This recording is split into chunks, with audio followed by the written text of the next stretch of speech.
박수를 하나님께 드리겠습니다. 하나님 말씀 로마서 6장입니다.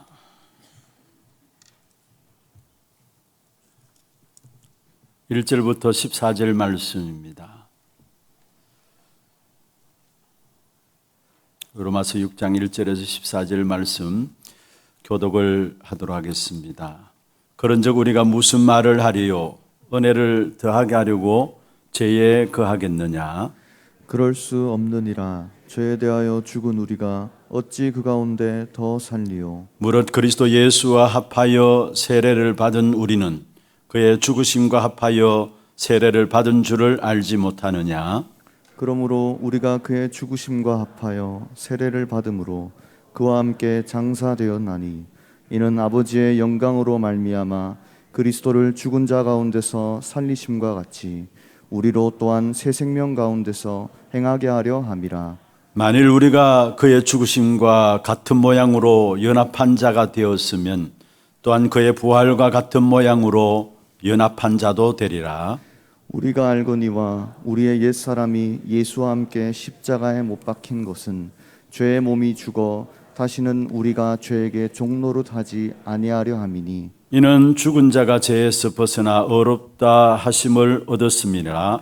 만일 우리가 그리스도와 함께 죽었으면 또한 그와 함께 살 줄을 믿노니 이는 그리스도께서 죽은 자 가운데서 살아나셨음에 다시 죽지 아니하시고 사망이 다시 그를 주장하지 못할 줄을 알미로라.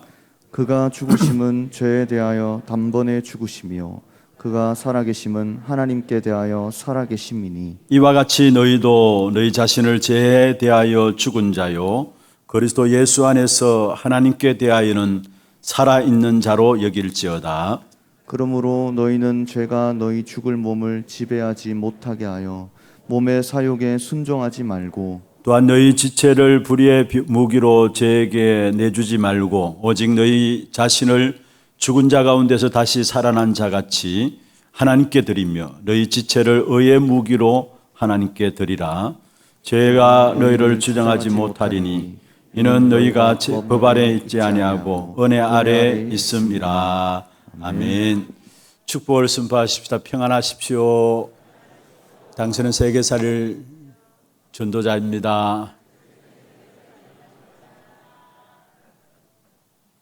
여호와께서 행하시는 일을 보십시다. 우리 찬양대 너무 은혜로운 찬양으로 이렇게 함께 하나님 앞에 서다 보니까 제가 뭘 해야 될지 모르겠습니다. 순간적으로 너무나 감사한 일이고요. 오늘 이 한 시간 예배가 정말로 하나님의 은혜가 여러분을 완전히 사로잡는 은혜의 메인바 되어지는 그런 축복의 예배가 되기를 주의 이름으로 축원합니다.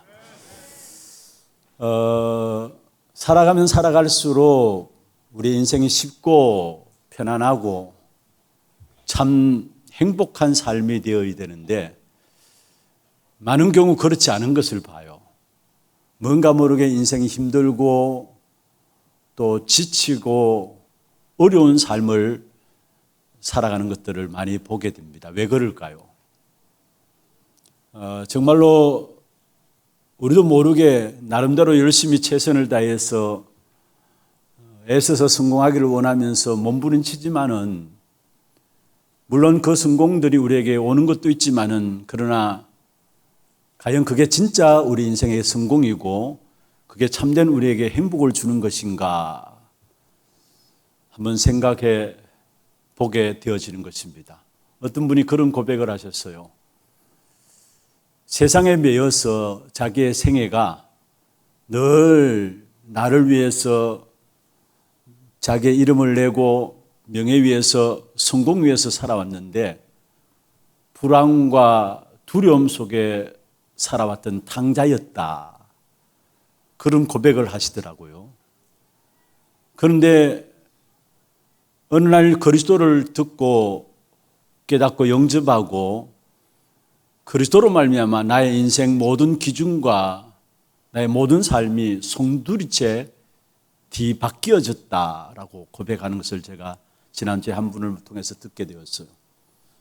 늘 이분이 다른 사람들 앞에 서면은 최선을 다해서 살아야 되고 열심히 살아야 된다.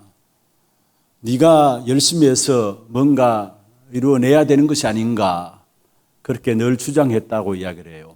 그런데 지금은 너무나 그게 우리의 삶이 아닌 것이구나라는 것들을 깨닫게 되었고, 그러는 동안에는 늘 불안과 두려움에서 벗어나지 못했다라고 이야기를 하고 있어요.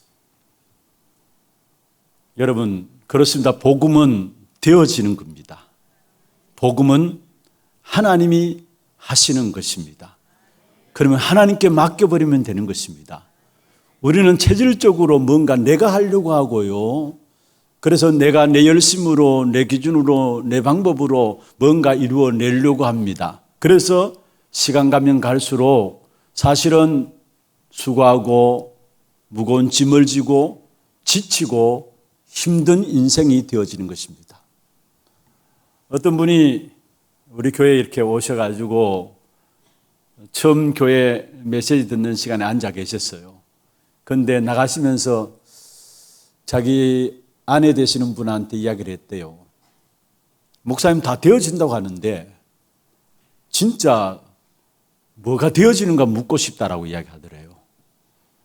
그렇습니다. 정말로 신앙생활은 되어지는 것이고 누가 뭐래도 하나님이 하시는 것이 신앙생활입니다. 그렇다면 우리의 모든 것들을 하나님께 맡겨버리면 되는 것입니다. 우리는 은혜로 사는 자들이에요. 한마디로 말하면 오늘 본문의 마지막 14절에 보면 말씀하고 있죠. 은혜 아래에 있는 자가 우리입니다. 그래서 날마다 우리는 은혜의 보좌 앞에 나가야 되는 것입니다. 한순간도 1초라도 하나님의 은혜 없이는 살아갈 수 없는 것이 우리의 인생이에요. 반대로 말하면은 하나님의 은혜를 받으면은 우리의 모든 인생은 되게 되어 있는 삶이 우리의 인생인 것입니다. 왜 하나님의 은혜 없이는 안 되느냐? 1초라도 하나님의 은혜 없이는 우리는 살아갈 수 없느냐? 창세기 2장 16절 17절에 최초의 인간에게 준 선악과 사건이 나옵니다. 선악을 알게 하는 나무의 실과를 따 먹지 말라. 먹는 날에는 정령 죽으리라 말씀하셨죠. 그 선악과는 왜 주셨느냐? 하나님이 하나님됨을 알고 우리는 하나님이 만드신 피조물로서 날마다 하나님의 은혜 아래 거하여야 됨을 알라라고 준 것이 선악과예요.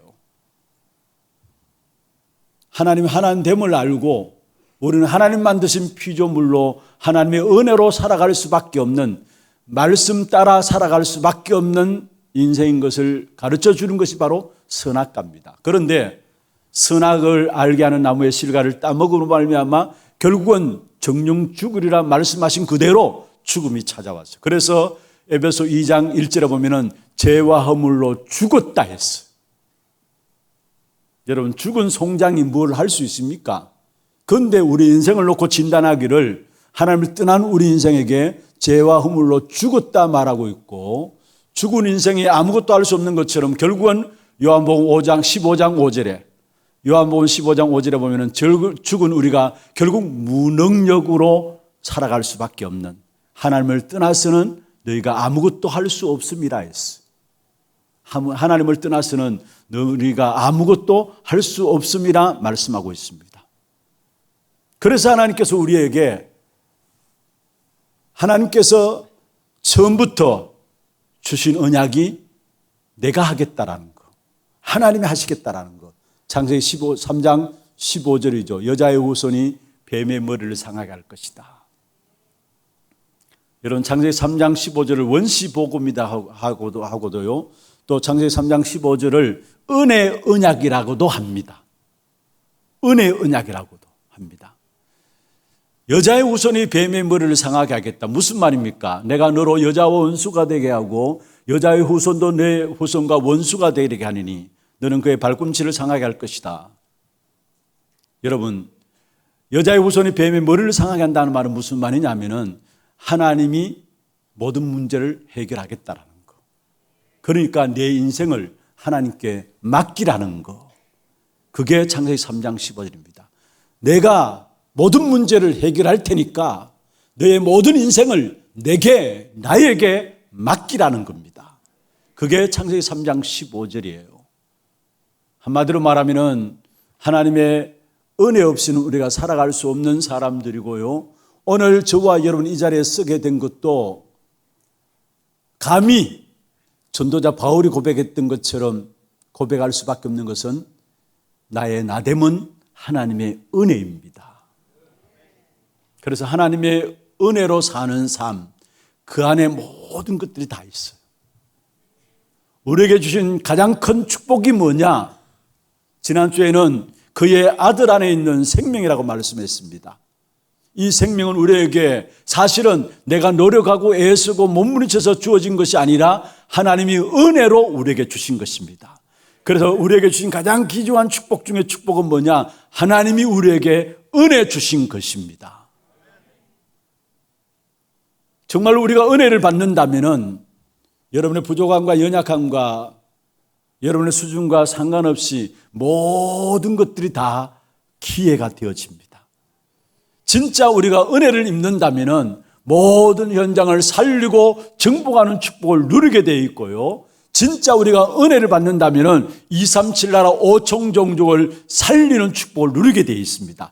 여러분과 상관없이 우리는 좋은 일 있으면 좋고요. 기분 나쁜 일 있으면 기분 나쁜데 그 좋은 일과 기분 나쁜 일과 상관없이 여러분과 상관없이 정말로 여러분이 은혜를 받으면은 하나님의 결론이 237 나라 살리는 것이기 때문에 하나님께서 이 237 나라 살리는 이 축복을 저와 여러분에게 하나님이 이루시게 되어 있다는 사실입니다. 그래서 오늘 또 우리는 날마다 은혜의 보좌 앞에 나가야 합니다. 히브리서 4장 16절에 말씀하고 있는 것이죠. 때를 따라 돕는 은혜를 얻기 위하여 날마다 은혜의 보좌 앞에 담대히 나아갈지니라.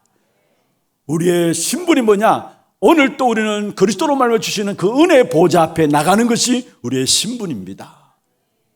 그래서 오늘 본문에 보면은 로마서 16장에 은혜 아래에 있는 자가 어떤 자이고 은혜 안에 있는 자에게 주신 축복이 무엇인가를 말씀하고 있는 것이 오늘 로마서 6장에 나오는 내용들입니다. 그래서 오늘 본문을 통해서 진짜 은혜 안에 있는 자가 어떤 자이고 오늘 마지막 14절에 은혜 아래에 있음이라 했는데 은혜 아래에 있는 자가 어떤 자이며 은혜 안에 있는 자에게 주신 축복이 무엇인가를 생각하므로 이 한 주간 여러분 모든 삶에 하나님의 은혜가 나타나는 그런 축복된 삶이 되기를 주의 이름으로 축원합니다. 그러면 먼저 첫 번째입니다. 은혜 안에 있는 삶은 어떤 자인가? 5절에 보면 그렇게 말씀하고 있습니다. 만일 우리가 그의 죽으심과 같은 모양으로 연합한 자가 되었으면 또한 그의 부활과 같은 모양으로 연합한 자도 되리라. 한마디로 말하면 그리스도와 함께 우리가 죽었고 그리스도와 함께 부활에 참여한 자가 되었다란 말이에요. 여러분 여기서 부활에 참여한 자가 되었다란 말은 무슨 말입니까? 부활 사건이 우리에게 나의 것이 되었다는 말이에요. 그것은 하나님의 은혜로 된 것이 사실은. 부활의 역사가 나의 것이 되었는데 그 부활에 참여한 자의 축복이 무엇입니까? 그리스도의 부활은 우리에게 무엇을 말합니까? 먼저는 그리스도의 완전성을 이야기하고 있는 것입니다. 여러분 부활은 인간은 부활할 수 없어요. 하나님만이 부활할 수 있는 것입니다. 그래서 예수가 그리스도라는 사실들을 성취한 사건이 바로 부활 사건이에요. 예수가 십자가의 죽으심으로 말미암아 끝났다면 우리가 예수 믿을 필요가 없어요. 그러나 죽음의 문제를 해결했다는 그 증거로 그리스도라는 그 증거로 부활하셨어요. 그래서 그 부활하심으로 말미암아 예수가 그리스도라는 사실을 완성하신 완전성에 예수가 그리스도라는 사실의 완전함을 보여주는 것이 바로 부활 사건이라는 사실입니다. 그렇다면 여러분 빨리 깨달아야 합니다. 우리가 섬기는 그리스도는 완전한 하나님이시라는 사실. 그렇다면 아무것도 염려할 필요가 없는 겁니다. 우리는 온갖 세상의 것들로 아무것도 염려하지 말라 했는데 모든 것들 가지고 염려해요. 왜냐? 그리스도의 부활의 완전성을 믿지 않기 때문에 하나님이 완전함으로 우리에게 함께 하심을 믿지 않기 때문에 나의 것이 안 돼 가지고 날마다 우리는 염려하는 것입니다. 그리고 이 부활 사건은 그리스도의 영원성을 이야기하고 있는 것입니다. 그리스도는 죽어서 없어지는 분이 아니시다라는 말입니다. 영원히 살아서 오늘 또 지금 또 우리를 통치하시는 분이시다 말씀하고 있는 것입니다. 그래서 히브리서 13장 8절에 그리스도는 어제나 오늘나 영원히 동일하시느니라.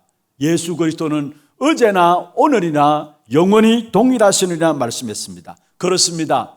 아브라함에게 역사했던 그 하나님이 지금 우리에게 역사하고 계시고 이삭과 야곱과 요셉과 함께 하셨던 그 하나님이 그때만 함께 하셨던 것이 아니라 오늘 나와 함께 하십니다. 오늘 우리의 후대들에게도 함께 하시고 영원히 함께 하십니다. 그게 바로 그리스도의 영원성입니다. 그리스도의 부활 사건으로 말미암아 그리스도가 영원한 사실들을 우리에게 나타내 보이신 것입니다. 그뿐만 아닙니다. 이 그리스도는 부활하심으로 말미암아 현재성을 이루고 있습니다. 다시 말하면은 죽어 없어진 분이 아니라 지금 또 살아서 성령으로 함께 계신다는 말입니다. 여러분은 혼자가 아니에요. 갈수록 사람들이 나는 내 혼자다라는 생각 가지고 우울함 속에 사람들이 빠지는데 그렇지 않습니다. 여러분은 혼자가 아닙니다. 주님이 지금 또 여러분과 함께 하세요. 현재도 함께 하세요. 여러분 이 사실을 안다면 담대할 수 있는 것이고요. 어떤 문제와 사건 앞에서도 이 사실을 진짜 주님이 지금 또 성령으로 함께 하신다는 사실을 안다면 그게 바른 인도와 판단을 받을 수 있는 능력된 삶이 거기서 나오게 되는 것입니다. 우리의 문제를 해결하시고 보좌에 가신 분이 아니라 물론 보좌에 계시면 지금 또 성령으로 우리와 함께 하시는 현재에 함께 하시는 그 주님이심을 우리에게 말씀하고 있는 것입니다. 그래서 그리스도의 부활에 참여한다는 말은 무슨 말이냐? 그리스도의 완전성과 그리스도의 영원성과 그리스도가 지금 함께 하시는 현재성이 나의 것이 되었다는 말이에요. 여러분 고린도전서 15장 20절에 보면은 이 그리스도께서 부활의 첫 열매가 되셨다 말씀했습니다. 무슨 말입니까? 첫 열매가 되셨다는 말은 그 다음에 부활의 둘째, 셋째, 넷째 계속해서 열매가 있다는 말입니다. 그렇습니다. 저와 여러분이 그리스도 안에서 마지막 날에 주님께서 이 땅에 재림지로 오실 때에 가장 아름다운 모습으로 완전한 모습으로 부활의 역사들을 우리가 맞이하게 될 것입니다. 그때는 새하늘과 새 땅에서 영원한 세계에서 주님과 함께 계속해서 왕노릇할 것이다 말씀하고 있는 것입니다. 이것이 하나님의 은혜 아래에 있는 자들의 모습입니다.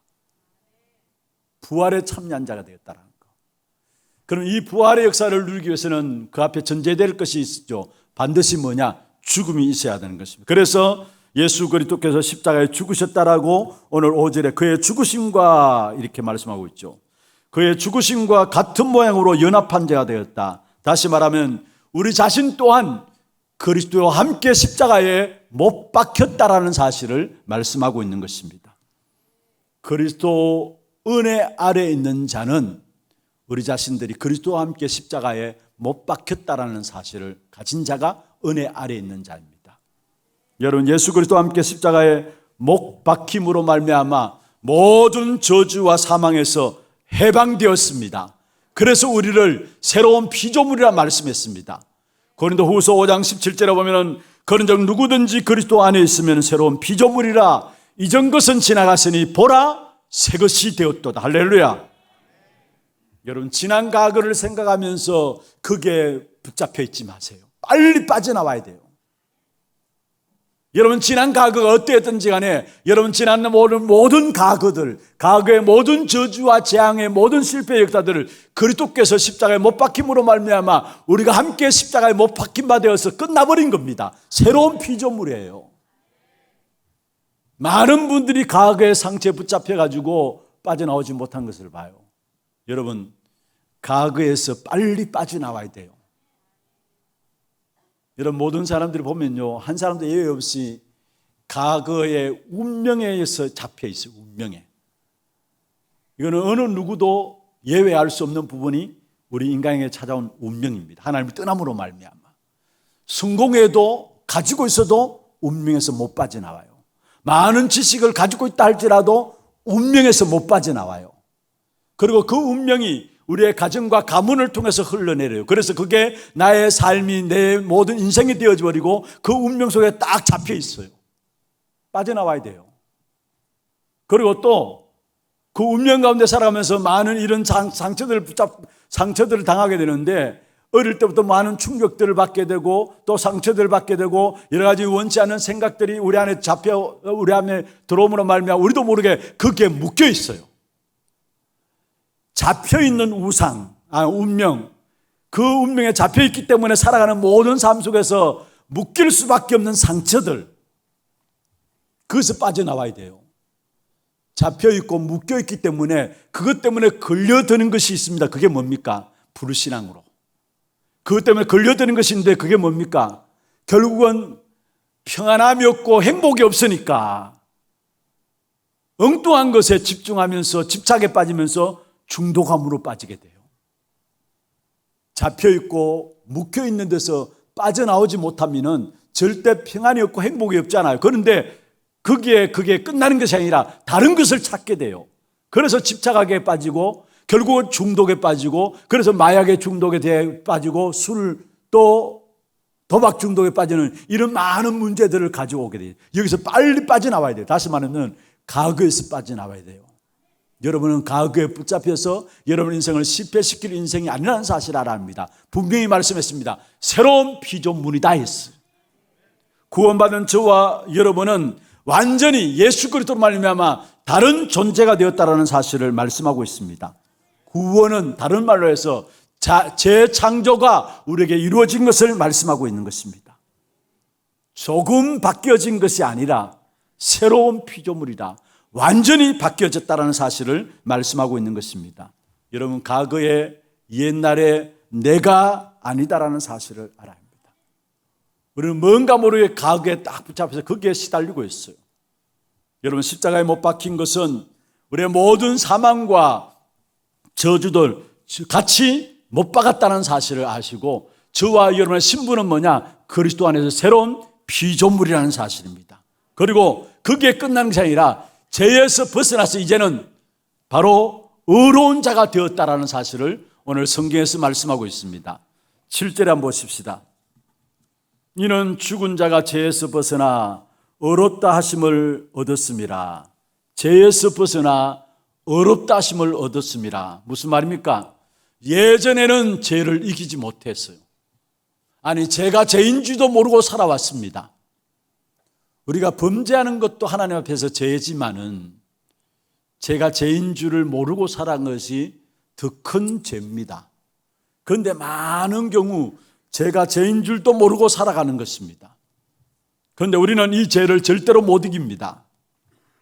그런데 그리스도로 말미암아 우리에게 이 죄를 이길 수 있는 힘을 우리에게 주신 것입니다. 그래서 이제는 죄의 종이 아니라 의의 종이라고 말씀하고 있는 것입니다.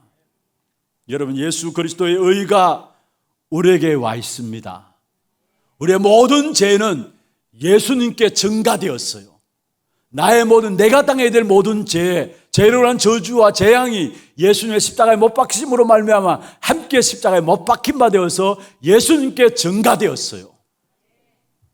예수님이 죽으시는 순간에 그리스도의 의가, 그리스도께서 이루신 의가 우리의 것이 되었고요, 우리의 죄가 그리스도께 전가되었다는 사실. 그래서 죄 때문에 여러분을 고발할 자가 없다고 말씀했어요. 로마서 8장 33절 34절에 말씀하고 있습니다. 누가 하나님의 택하신 자들을 고발하리요? 누가 정죄하리요? 죽으실 뿐만 아니라 다시 살리신 이는 그리스도 예수시니 누가 정죄하리요? 말씀했어요. 여러분을 고발할 자 없고 여러분을 정죄할 자가 없다라고 말씀했습니다. 그러면서 로마서 8장 37절에 보면 우리를 사랑하신 자로 말미암아 넉넉히 이기느니라 말씀하고 있습니다. 그리스도의 의가 우리의 의가 된 것이고요, 우리의 죄가 그리스도께 전가됨으로 말미암아 우리는 죄의 종이 아니라 이제는 의의 종으로 살아가게 되어지는 것입니다. 이게 바로 은혜 아래에 있는 자들의 축복이에요. 여러분, 정말 우리의 모든 과거들, 그 어떤 과거들, 그게 오늘 여러분 실패할 이유가 없잖아요. 그런데 많은 사람들이 여기에 매여가지고요, 여기에 잡혀가지고 오늘 실패하고 미래를 보지 못하는 부분들을 봅니다. 여러분 분명히 기억하세요. 우리의 모든 과거의 또 오늘의 미래의 모든 문제를 그리스도께서 완전히 해결하신 것입니다. 그러면 그분께 맡겨드리고 우리는 그 안에서 주시는 참된 능력 있는 삶을 살아가는 은혜 아래에 있는 자의 삶이 참으로 축복으로 여러분에게 누려지는 그런 축복이 있기를 주의 이름으로 축원합니다. 두 번째로 은혜 아래에 있는 자의 축복이 무엇입니까? 오늘 4절에 이렇게 말씀하고 있습니다. 그러므로 우리가 그의 죽으심과 합하여 세례를 받음으로 그와 함께 장사되었나니 이는 아버지의 영광으로 말미암아 그리스도를 죽은 자 가운데서 살리신 것 같이 우리로 또한 새 생명 가운데서 행하게 하려 함이라. 은혜 아래에 있는 자의 축복은 새 생명 가운데서 행하게 된다라는 사실을 말씀하고 있는 것입니다. 그렇습니다. 사망에서 해방되어서 새 생명 가운데 행하는 자들이 은혜 아래에 있는 자에게 주신 축복인 것입니다. 여러분, 우리는 그 어느 인생도 사망에서 자유로울 수 없어요. 결국은 죄로 인한 사망이 왔는데요, 사망이 다시 우리를 주장하지 못하게 하겠다, 오늘 9절에 말씀하고 있습니다. 이는 그리스도께서 죽은 자 가운데 살아나셨으며 다시 죽지 아니하시고 사망이 다시 그를 주장하지 못할 줄을 알미로다. 모든 사람이 사망하는 여기에 매여서 벗어나지 못하고 있는데, 그런데 저와 여러분을 새 생명을 주심으로 말미암아 사망이 우리를 주장하지 못하게 하셨다 말씀했어요. 세상 사람들이 가장 두려워하는 것이 뭡니까? 죽음의 문제입니다. 사망의 문제입니다. 그래서 역사 속에서 이 죽음과 사망의 문제를 해결하기 위해서 많은 사람들이 노력했지만은 결국은 말씀대로 인간은 한 번은 죽게 되어 있어요. 그래서 모든 사람, 성경에 보면은 히브리서 2장 14절 15절에 특별히 15절에 보면은 모든 사람이 죽기를 무서워 일평생 종노릇한다 했어.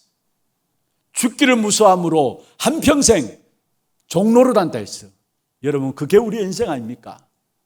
죽기를 무서워하면 거기에 매여가지고 한평생 종노릇하는데, 그런데 14절에 보면은 그 죽음의 건세를 잡은 자가 누구냐? 바로 사단이라 말씀했어요. 악한 사단이 죽음의 건세를 가지고 우리의 인생을 붙잡고 있는데 모든 사람이 거기에 한평생 종노릇하면서 어느 누구도 예외될 수 없다라는 사실을 말씀하고 있는 것입니다. 그런데 그리스도께서 우리를 위하여 죽으시고 다시 살아나심으로 말미암아 우리에게 새 생명 주심으로 말미암아 사망이 우리를 주장하지 못하게 되어 있어요. 여러분, 불신자들은 사망하기 이전에 이미 사망에 잡혀 삽니다. 지옥 가기 전에 이미 지옥 배경을 가지고 살아가게 되어 있어요. 그러나 우리는 사망이 우리를 주장하지 못하는, 다시 말하면 우리는 이 땅에 살아가는 동안에 천국 배경을 누리다가 결국 천국 가게 되는 것입니다. 새 생명 가운데 행하게 하려 하십니다. 그리스도를 주신 그 영원한 생명의 역사를 누리면서 이 땅에 살아가는 동안에 천국을 바라보면서 이 땅에 살아가는 삶의 축복이 바로 구원받은 저와 여러분의 축복인 것입니다. 그래서 요한복음 5장 24절에 말씀했죠.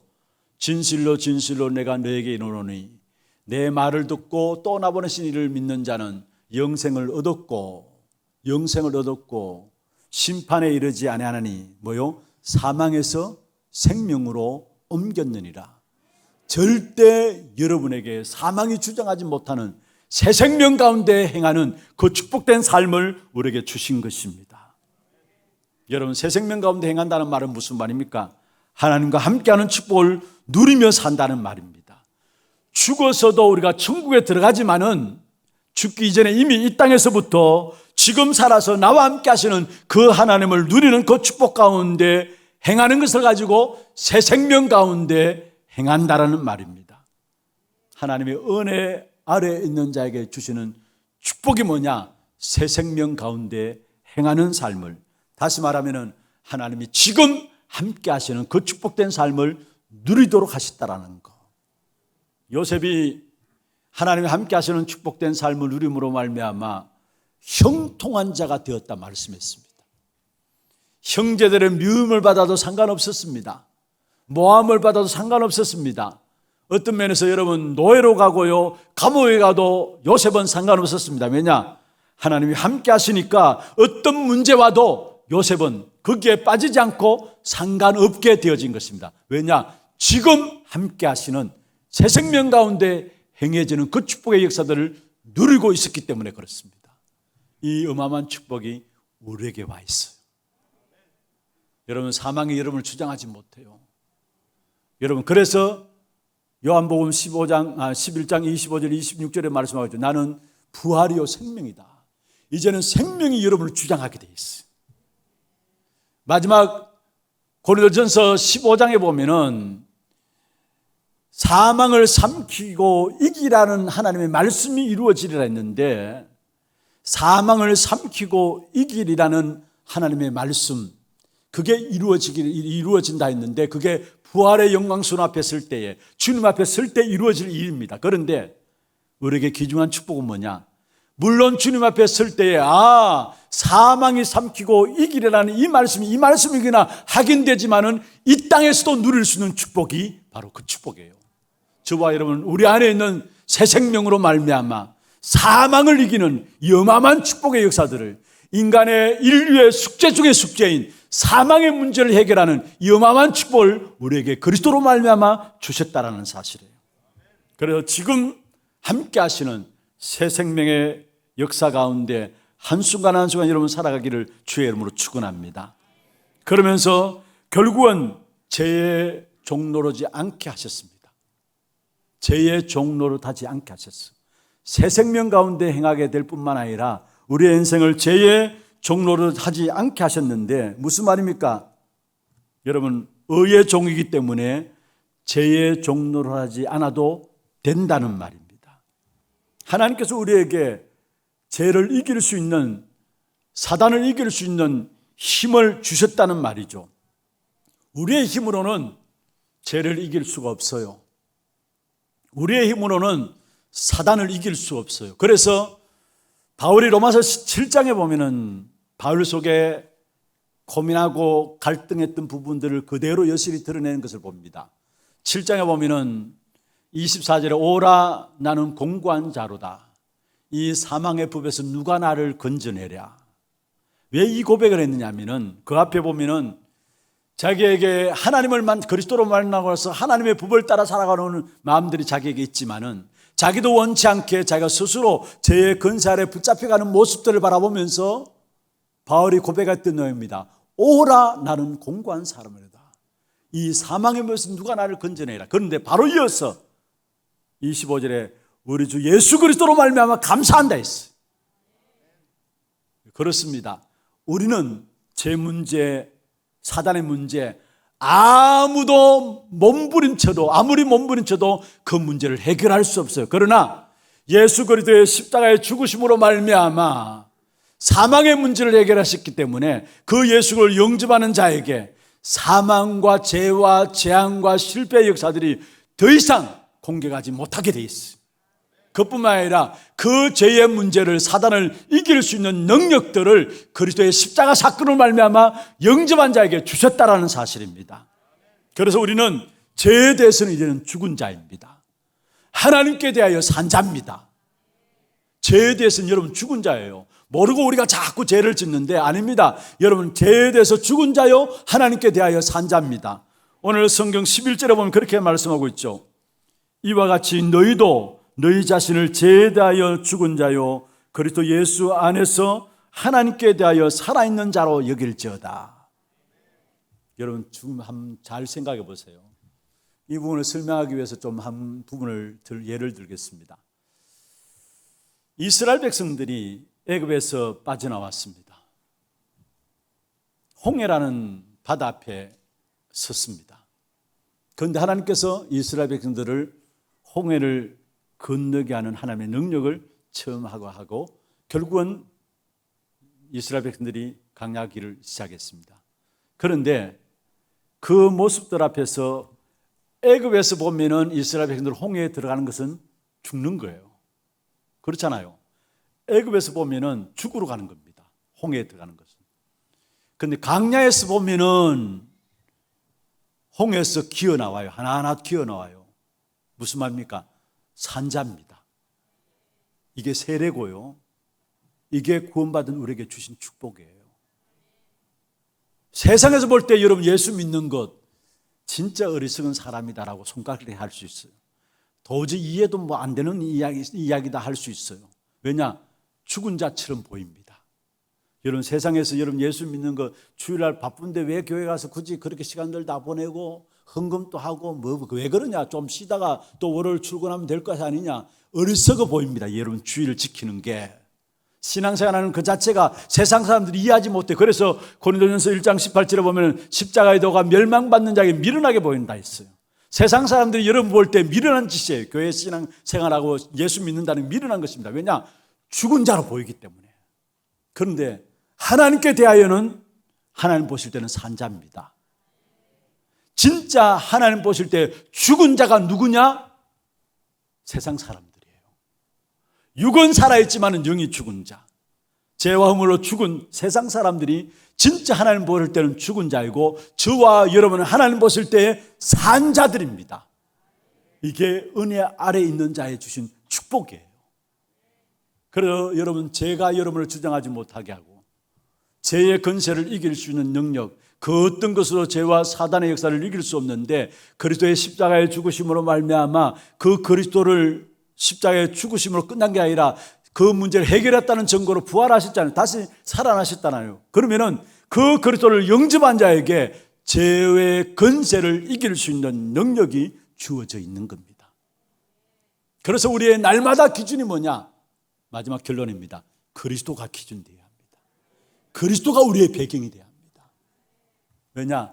우리는 그리스도로 말미암아 은혜를 받고 오늘 또 그리스도로 말미암아 은혜의 보좌 앞에 나갈 수 있기 때문에 우리의 기준은 날마다 그리스도만 기준되어야 되고 날마다 그리스도만 배경되어야 합니다. 여러분 사단은 우리의 생각과 체질들을 너무 잘 압니다. 복음 아닌 기준, 복음 아닌 배경들을 통해서 우리를 자꾸 종 노릇하도록 만들어요. 종도 아닌데 종 노릇하는 말 만들어요. 죄의 종이 아닌데 죄의 종 노릇하도록 만듭니다. 여러분 정말로 복음 아닌 기준과 배경들이 그리스도로 말미암아 무너지기를 바랍니다. 복음 아닌 기준과 배경들 아무리 좋고 훌륭한 것이라 할지라도 그게 사단이 튼튼한 통로가 되어지고 아무리 좋고 훌륭한 것이라 할지라도 결국은 그것 통해서 우리는 무너지게 되는 것입니다. 그래서 우리는 오직 그리스도가 기준되어야 되고 오직 그리스도가 우리의 배경이 되어야 됩니다. 그래서 바울 전도자가 이야기했습니다. 갈라디아 2장 20절에 나는 그리스도와 함께 십자가에 못 박혔나니 그런즉 이제는 내가 사는 것이 아니요 그리스도께서 사시는 것이다. 내가 아니라는 것, 그리스도가 나의 기준이요 나의 배경이라는 사실을 고백입니다. 그렇습니다. 이제는 우리의 모든 죄와 사망과 저주가 십자가에 못 박혔기 때문에 내가 기준이 되어지면 안 돼요. 오직 그리스도만 절대적인 기준인 것입니다. 사건을 해석할 때도 판단할 때도 모든 것을 선택할 때도 복음 기준으로 해야 합니다. 이게 나한테 맞느냐 안 맞느냐, 맞느냐 틀리냐, 내게 유익이냐 유익이 아니냐 그게 아니라 정말로 이게 복음이냐 복음이 아니냐. 절대적인 기준은 오직 그리스도 복음만이 기준이어야 합니다. 다윗에게 시므이가 저주하고 욕하면서 다윗을 욕했습니다. 그때에 다윗과 함께 있었던 군대 장관이 다윗에게 얘기했습니다. 당장 내가 저놈을 쳐 죽이겠습니다. 그때 다윗은 가만두어라. 하나님께서 저에게 시킨 것이 아니냐. 하나님께서 저에게 시켜서 나에게 할 말이 있을 것 아니냐. 무슨 말입니까? 복음 기준으로 봤어요. 사울왕이 다윗을 공격해 왔습니다. 장인인 사울왕이 다윗을 죽이려고 그렇게 공격해 왔음에도 불구하고 다윗은 기름 부은 자들을 어떻게 우리가 죽일 수 있느냐. 복음 기준으로 봤어요. 죽일 수 있는 기회가 왔음에도 불구하고 하나님이 기름 부으신 자를 우리가 어떻게 죽일 수 있느냐? 복음 기준으로, 절대적인 그리스도 기준으로 봤다는 사실이에요. 요셉이 자기를 죽이려고 팔아먹은 형제들, 그리고 그 형제들이 요셉 앞에 섰을 때에 자기 기준으로 형제들을 보지 않았습니다. 형제들의 이 두려워하는 모습들 앞에서 요셉이 고백한 내용이 뭡니까? 하나님께서 나를 세우기 위함이고 하나님께서 당신들의 생명을 먼저 구원하시기 위해서 당신들 먼저 앞서 보냈습니다. 복음 기준으로, 절대적인 그리스도 기준으로 보았다는 사실이에요. 여러분, 그렇습니다. 우리는 그리스도와 함께 십자가에 못 박힌 바 되었습니다. 그렇다면 내 기준이 나오면 안 돼요. 절대적인 그리스도 기준으로 나와야 돼요. 그리고 정말 우리가 십자가에서 죽었기 때문에 나는 없어져야 되는 겁니다. 그리스도만 절대적인 배경이어야 합니다. 여러분, 사단은 자꾸 눈에 보이는 것을 가지고 우리의 배경 삼도록 만들어요. 처음에 선악과를 먹게 할 때도 보암직하고 묵은직하도록 아름답게 모여서 거기에 따먹게 만들었어요. 보이는 것으로. 여러분, 사단이 보이는 배경 가지고 우리를 속인다는 사실을 알아야 합니다.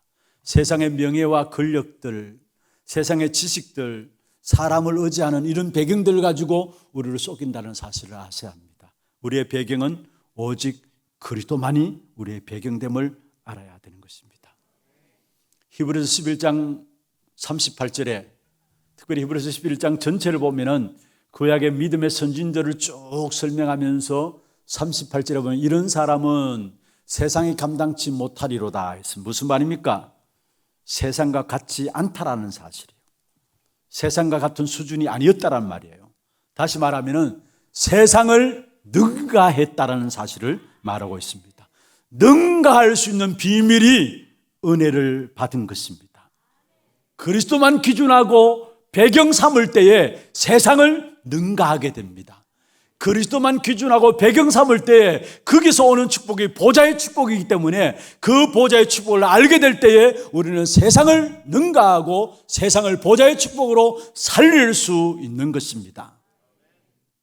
정말로 우리의 기준이 오직 그리스도 기준되어지고 그리스도만 배경되어짐으로 말미암아 여러분의 참된 삶이 세상을 살리는 삶이 되어지기를 주의 이름으로 축원합니다. 지금은 우리 인생의 모든 문제를 해결하신 우리 구주 예수 그리스도의 은혜와 하나님 아버지의 말로 닿을 수 없는 사랑하심과 성령님의 내주인도 역사 충만하심이 날마다 은혜 보좌 앞으로 나아감으로 하나님 주시는 영적인 힘을 가지고 현장 살리기를 원하는 사랑하는 주의 백성들 머리 위에 이들의 가정과 산업과 자녀손들 위해 모든 지교회와 선교지와 온라인 예배드리는 모든 현장과 몸된 교회 위에 지금부터 영원토록 항상 함께 있을지어다. 아멘.